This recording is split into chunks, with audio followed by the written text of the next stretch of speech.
নদিয়া থেকে এসেছি। আপনারা কি করে করতে দিলেন?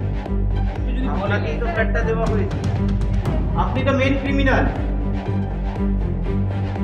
আপনার কি বাকির সঙ্গে কোনো যোগাযোগ আছে নাকি? আপনি গেটটা খুলুন, মিডিয়ার সাথে কথা বলুন। আপনার কিসের ভয় লাগছে? থাকতে দিলেন দিদি, কি বলবেন? আপনি কেন থাকতে দিলেন? আপনি কিছু দোষ না করে থাকলে আপনি ফেস করুন। আপনার ভয় কিসে? কথা বলতে বলতে কোনো অসুবিধা নেই। পরিবার এবং আমার ফ্যামিলি সেফটি তো সবার দেখতে হবে।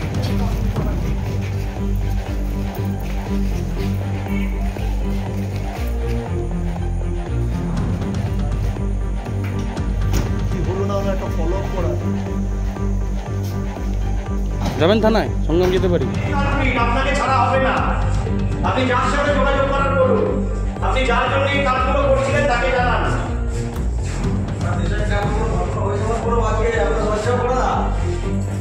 আপনি কিছু দোষ না করে থাকলে আপনি কথা বলুন। আপনি ঘরের ভেতরে থাকুন। গেট খুলতে হবে, আপনাকে গেট খুলতে হবে না। গেট লক থাকুক, আপনি ঘরের ভেতরে থাকুন, কিন্তু আপনি কথা বলুন।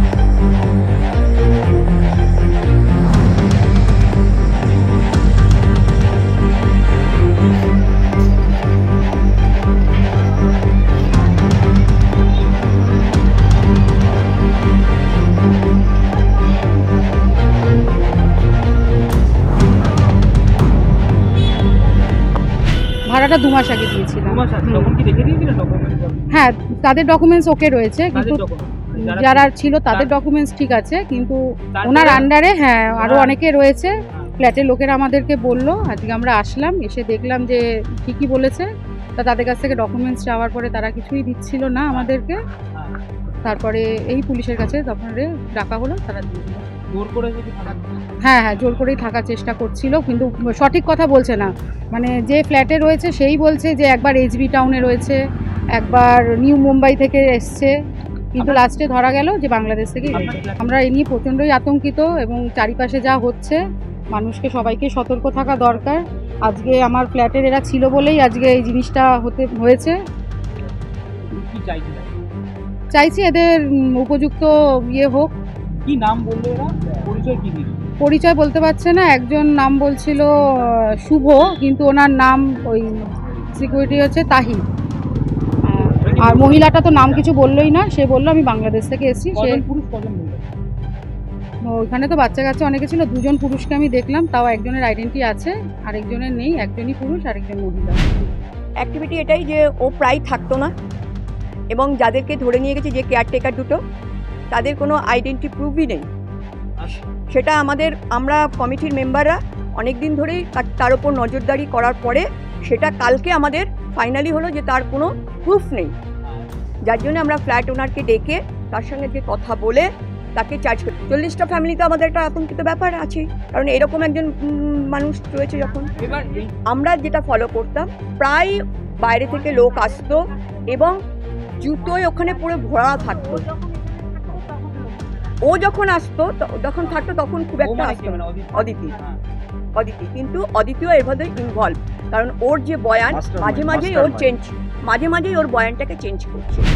প্রচণ্ড ডেসপারেট। আর মেয়েটাকে দেখে যেটা বুঝতে পারলাম, এরকম সিচুয়েশন আগেও হ্যান্ডেল করে এসছে। ওর মধ্যে এতটুকু কোনো টেনশন নেই, কিছু নেই। আর প্রচণ্ড ডেসপারেটলি বললো যে এই তাহির বলে যে মুসলিম ছেলেটা রয়েছে, বললো ওর কোনো ডকুমেন্ট দেবো না, আপনারা যেটা করার করে নিতে পারেন।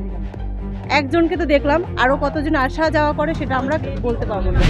গুপ্তচররা ঘুরে বেড়াচ্ছে, কিভাবে এখানে আসলো আর কিভাবেই বা একজন ওনাকে বাড়ি দিল, এগুলো একটা রহস্যজনক ব্যাপার। কি তদন্ত করার দরকার আছে যে আরও কারা কারা রয়েছে এদের সাথে। শুধু এই একটা পরিবার ধরেছে, তাদেরকেই শুধু প্রশাসনিক ব্যবস্থা নেওয়া হলো, সেটা করলে তো হবে না। প্রশাসনের কাছে অবশ্যই তথ্য আছে আরও কারা কারা এদের সাথে জড়িত আছে, এরা কি করে এই অঞ্চলে আসলো। এটা ভয়ঙ্কর ব্যাপার। যদি আমাদের মতন এই অঞ্চলে, যেটা বর্ডার থেকে অনেকটাই দূর, যদিও একই জেলার মধ্যে পড়ছে, তারপরেও কি করে ওরা এসে এই সব অঞ্চলে ঢুকে যাচ্ছে, এগুলো আমাদের প্রত্যেককে সতর্ক থাকতে হবে। আর এই একটা পরিবারকে ধরে তাদের বিরুদ্ধে শুধু প্রশাসনিক অ্যাকশন নিয়ে পাবলিককে একটা আইওয়াশ করে শুধু এটা ধামাচাপা দিলে হবে না।